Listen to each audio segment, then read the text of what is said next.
के AC compartment में मेरे सामने की सीट पर बैठी लड़की ने मुझसे पूछा, हेलो, क्या आपके पास इस मोबाइल की सिम निकालने की पिन है? उसने अपने बैग से एक फ़ोन निकाला। वह नया सिम कार्ड उसमें डालना चाहती थी, लेकिन सिम स्लॉट खोलने के लिए पिन की ज़रूरत पड़ती है, जो उसके पास नहीं था।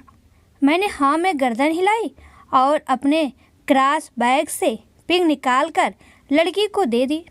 लड़की ने थैंक्स कहते हुए पिन ले ली और सिम डालकर पिन मुझे वापस कर दी। थोड़ी देर बाद वो फिर से इधर उधर ताकने लगी। मुझसे रहा नहीं गया। मैंने पूछ लिया, कोई परेशानी? वो बोली, सिम स्टार्ट नहीं हो रही है। मैंने मोबाइल मांगा, उसने दिया। मैंने उससे कहा कि सिम अभी एक्टिवेट नहीं हुई है, थोड़ी देर में हो जाएगी। एक्टिव होने के बाद आईडी वेरिफिकेशन होगा, उसके बाद आप इसे इस्तेमाल कर सकेंगे। लड़की ने पूछा, आईडी वेरिफिकेशन क्यों? मैंने कहा, आजकल सिम वेरिफिकेशन के बाद एक्टिव होती है। जिस नाम से ये सिम उठाई गई है उसका ब्यौरा पूछा जाएगा, बता देना। लड़की बुदबुदाई। ओह, मैंने दिलासा देते हुए कहा, इसमें कोई परेशानी की कोई बात नहीं। वो अपने एक हाथ से दूसरा हाथ दबाती रही, मानो किसी परेशानी में हो। मैंने फिर विनम्रता से कहा, आपको कहीं कॉल करना हो तो मेरा मोबाइल इस्तेमाल कर लीजिए। लड़की ने कहा, जी फ़िलहाल नहीं, थैंक्स, लेकिन ये सिम किस नाम से खरीदी गई है मुझे नहीं पता। मैंने कहा, एक बार एक्टिव होने दीजिए, जिसने आपको सिम दी है उसी की नाम की होगी। उसने कहा, ओके, कोशिश करते हैं। मैंने पूछा, आपका स्टेशन कहाँ है? लड़की ने कहा, दिल्ली। और आप? लड़की ने मुझसे पूछा। मैंने कहा, दिल्ली ही जा रहा हूँ, एक दिन का काम है। आप दिल्ली में रहती हैं या? लड़की बोली, नहीं नहीं, दिल्ली में कोई काम नहीं, ना ही मेरा घर है वहाँ। तो मैंने उत्सुकतावश पूछा।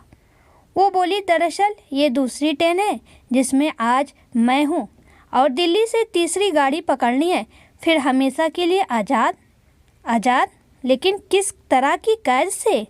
मुझे फिर जिज्ञासा हुई, किस कैद में थी ये कमसिन अल्लड़ सी लड़की? लड़की बोली, उसी कैद में थी जिसमें हर लड़की होती है, जहाँ घर वाले कहे शादी कर लो, जब जैसा कहे वैसा करो। मैं घर से भाग चुकी हूँ। मुझे ताज्जुब हुआ, मगर अपने ताज्जुब को छुपाते हुए मैंने हंसते हुए पूछा, अकेली भाग रही हैं आप? आपके साथ कोई नज़र नहीं आ रहा? वो बोली, अकेली नहीं, साथ में है कोई। कौन? मेरे प्रश्न खत्म नहीं हो रहे थे। दिल्ली से एक और ट्रेन पकड़ूंगी, फिर अगले स्टेशन पर वो जनाब मिलेंगे और उसके बाद हम किसी को नहीं मिलेंगे। ओह, तो ये प्यार का मामला है? उसने कहा, जी। मैंने उसे बताया कि मैंने भी लव मैरिज की है। ये बात सुनकर वो खुश हुई, बोली, वाह, कैसे, कब? लव मैरिज की बात सुनकर वो मुझसे बात करने में रुचि लेने लगी। मैंने कहा, कब, कैसे, कहाँ? वो मैं बाद में बताऊंगा, पहले आप बताओ, आपके घर में कौन कौन है? उसने होशियारी बरतते हुए कहा, वो मैं आपको क्यों बताऊं? मेरे घर में कोई भी हो सकता है, मेरे पापा, माँ, भाई, बहन, या हो सकता है भाई ना हो, सिर्फ बहनें हो, या ये भी हो सकता है कि बहनें ना हो और दो चार गुस्सा करने वाले बड़े भाई हों। मतलब मैं आपका नाम भी नहीं पूछ सकता? मैंने काउंटर मारा। वो बोली, कुछ भी नाम हो सकता है मेरा, टीना, मीना, रीना, कुछ भी।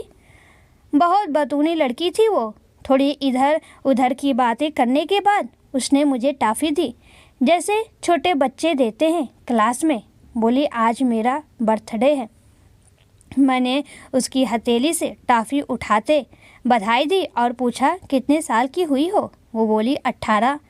मतलब भागकर शादी करने की कानूनी उम्र हो गई आपकी? वो हंसी।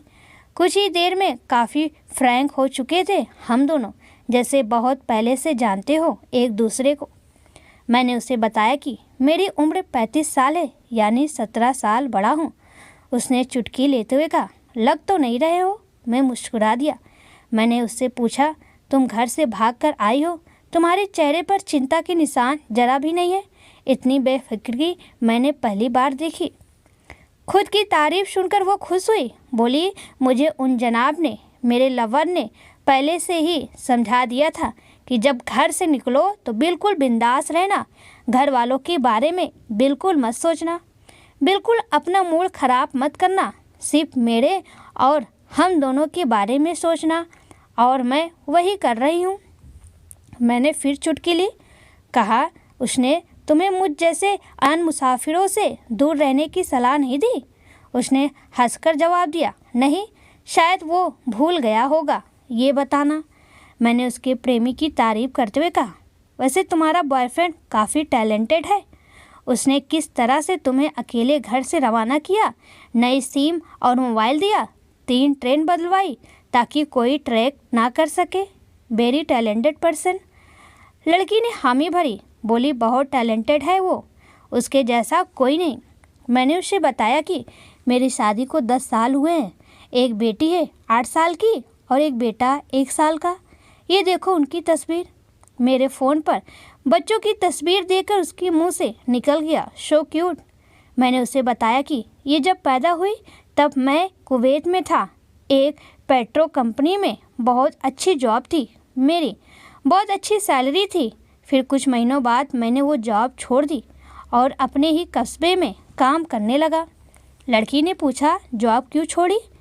मैंने कहा, बच्ची को पहली बार गोद में उठाया तो ऐसा लगा जैसे मेरी दुनिया मेरे हाथों में है। 30 दिन की छुट्टी पर घर आया था, वापस जाना था लेकिन जा ना सका। इधर बच्ची का बचपन खर्च होता रहे, उधर मैं पूरी दुनिया कमा लूँ तब भी घाटे का सौदा है। मेरी 2 टके की नौकरी, बचपन उसका लाखों का। उसने पूछा, क्या बीवी बच्चों को साथ नहीं ले जा सकते थे वहाँ? मैंने कहा, काफ़ी टेक्निकल मामलों से गुजरकर एक लंबे समय के बाद रख सकते हैं। उस वक्त ये मुमकिन नहीं था। मुझे दोनों में से एक को चुनना था, आलीशान रहन सहन के साथ नौकरी या परिवार। मैंने परिवार चुना। अपनी बेटी को बड़ा होते देखने के लिए मैं कुवैत वापस गया था लेकिन अपना इस्तीफ़ा देकर लौट आया। लड़की ने कहा, गुड फादर। मैं मुस्कुराकर खिड़की की तरफ देखने लगा।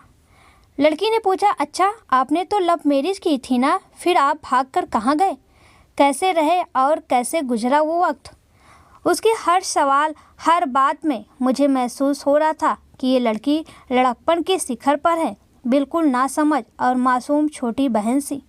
मैंने उसे बताया कि हमने भागकर शादी नहीं की और ये भी है कि उसके पापा ने मुझे पहली नज़र में सख्ती से रिजेक्ट कर दिया था। उन्होंने आपको रिजेक्ट क्यों किया? लड़की ने पूछा। मैंने कहा, रिजेक्ट करने का कुछ भी कारण हो सकता है, मेरी जात, मेरा काम, घर परिवार। बिल्कुल सही। लड़की ने सहमति दर्ज कराई और आगे पूछा, फिर आपने क्या किया?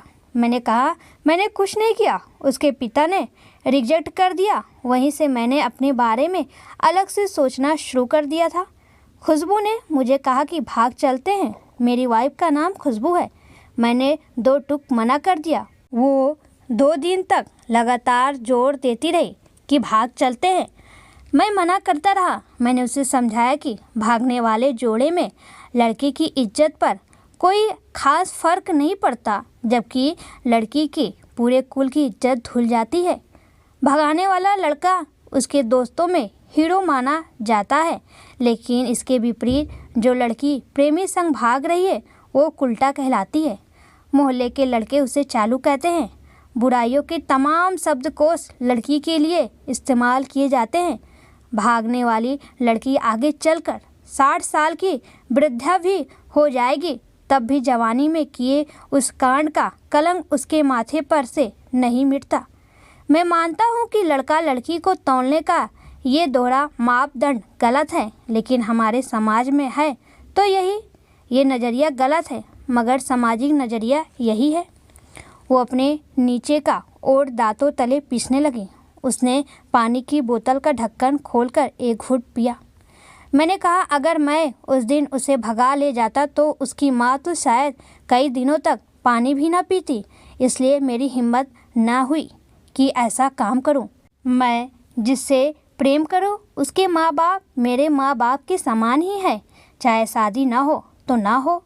कुछ पल के लिए वो सोच में पड़ गई। लेकिन मेरे बारे में और अधिक जानना चाहती थी। उसने पूछा, फिर आपकी शादी कैसे हुई? मैंने बताया कि खुशबू की सगाई कहीं और कर दी गई थी।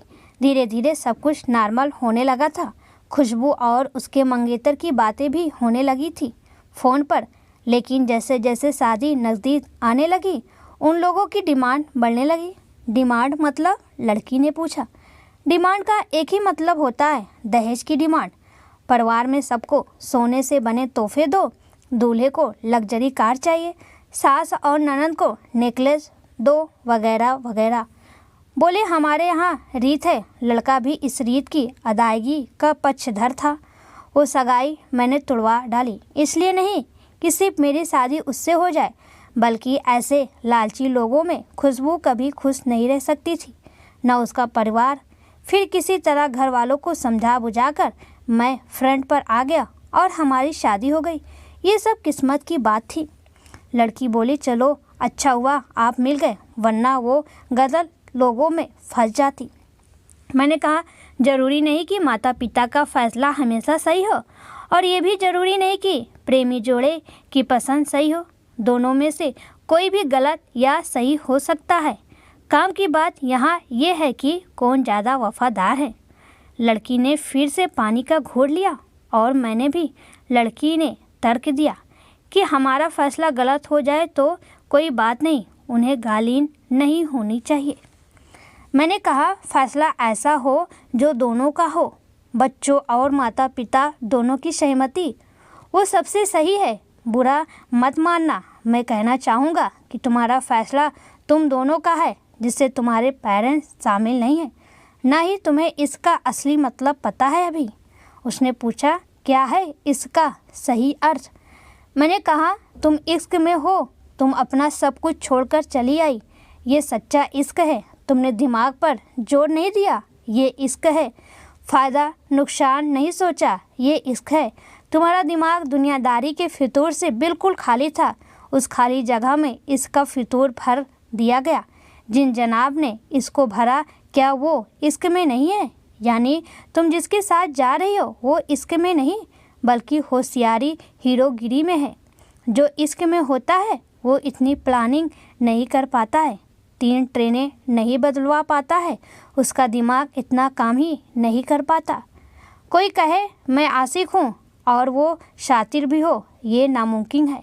मजनू इश्क में पागल हो गया था, लोग पत्थर मारते थे उसे। इश्क में उसकी पहचान तक मिट गई। उसे दुनिया मजनू के नाम से जानती है, जबकि उसका असली नाम कैस था, जो नहीं इस्तेमाल किया जाता। वो शातिर होता तो कैस से मजनू ना बन पाता। फरहाद ने शीरों के लिए पहाड़ों को खोदकर नहर निकाल डाली थी और उसी नहर में उसका लहू बहा था। वो इश्क था। इसमें कोई फ़कीर हो गया, कोई जोगी हो गया, किसी माझी ने पहाड़ तोड़कर रास्ता निकाल लिया। किसी ने अतिरिक्त दिमाग नहीं लगाया, चालाकी नहीं की। लालच, हवस और हासिल करने का नाम इश्क नहीं है। इश्क समर्पण करने को कहते हैं, जिसमें इंसान सबसे पहले खुद का समर्पण करता है, जैसे तुमने किया। लेकिन तुम्हारा समर्पण हासिल करने के लिए था, यानी तुम्हारे इश्क में लालच की मिलावट हो गई। लड़की अचानक खोसी गई। उसकी खिलखिलाहट एकदम से खामोश में बदल गया। मुझे लगा मैं कुछ ज़्यादा बोल गया, फिर भी मैंने जारी रखा। मैंने कहा, प्यार तुम्हारे पापा तुमसे करते हैं। कुछ दिनों बाद उनका वजन आधा हो जाएगा। तुम्हारी माँ कई दिनों तक खाना नहीं खाएंगी, ना पानी पिएंगी, जबकि आपको अपने आशिक को आजमा कर देख लेना था। न तो उसकी सेहत पर फ़र्क पड़ता, न दिमाग पर। वो अक्लमंद है, अपने लिए अच्छा सोच लेता। आजकल गली मोहल्ले के हर तीसरे लौंडे लपाटे को जो इश्क हो जाता है, वो इश्क नहीं है, वो सिनेमा जैसा कुछ है। एक तरह की स्टंटबाजी, डेयरिंग, अलग कुछ करने का फितूर और कुछ नहीं। लड़की का चेहरा का रंग बदल गया। ऐसा लग रहा था वो अब यहाँ नहीं है, उसका दिमाग किसी अतीत में टहलने निकल गया है। मैं अपने फ़ोन को स्क्रॉल करने लगा, लेकिन मन की इंद्री उसकी तरफ थी। थोड़ी ही देर में उसका और मेरा स्टेशन आ गया। बात कहाँ से निकली थी और कहाँ पहुँच गई। उसके मोबाइल पर मैसेज टोन बजी। देखा सिम एक्टिवेट हो चुकी थी। उसने चुपचाप बैग में से आगे का टिकट निकाला और फाड़ दिया। मुझे कहा एक कॉल करना है। मैंने मोबाइल दिया। उसने नंबर डायल करके कहा सॉरी पापा, और सिसक सिसक कर रोने लगी। सामने से पिता भी फ़ोन पर बेटी को संभालने की कोशिश करने लगे। उसने कहा पिताजी आप बिल्कुल चिंता मत कीजिए, मैं घर आ रही हूँ। दोनों तरफ से भावनाओं का सागर उमड़ पड़ा। हम ट्रेन से उतरे। उसने फिर से पिन मांगी। मैंने पिन दी। उसने मोबाइल से सिम निकाल कर तोड़ दी और पिन मुझे वापस कर दिया। देश के सभी बेटियों को समर्पित। दोस्तों, ये मेरा दावा है, माता पिता से ज़्यादा तुम्हें दुनिया में कोई प्यार नहीं करता। यहाँ तक कि एक पति भी आपको इतना प्यार नहीं कर सकता जितना आपके माँ बाप करते। क्योंकि अगर आपको कोई कमी होगी या किसी बड़ी बीमारी होगी, 90% पति आपको छोड़ देंगे। लेकिन वही माँ बाप, अगर उनके बच्चों को कुछ भी हो जाए, माँ बाप अपने बच्चों को कभी नहीं छोड़ते। अगर मेरी बातों से सहमत हैं तो कमेंट में ज़रूर बताएं।